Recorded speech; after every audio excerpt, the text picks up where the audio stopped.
hello friends आशा करूँ আপোনালোক সকলো ভালে আছে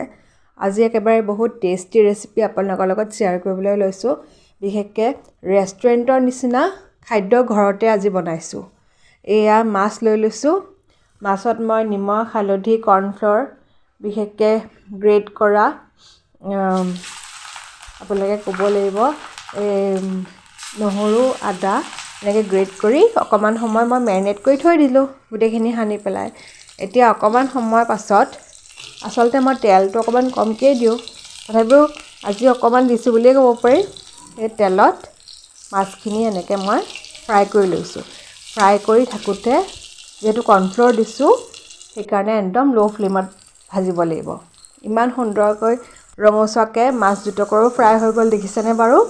আসলতে মই টুকুৰা টুকুৰ কৰি লোৱা নাই যিহেতু কাইট থকা মাছে লৈছো এডখৰ তলপেটি আৰু এডখৰ গডা লৈ লৈছো এতিয়া মই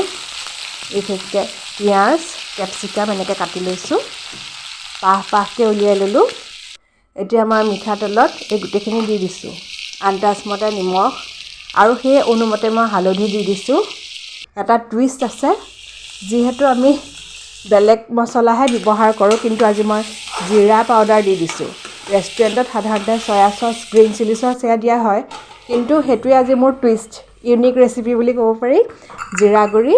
হেখত মই টমেটো সস অকমান দি অকমান সময় লৰাই ঢাকন মৰা পাছত এয়া দেখিছেনে ইমান সুন্দৰকৈ সিজিলে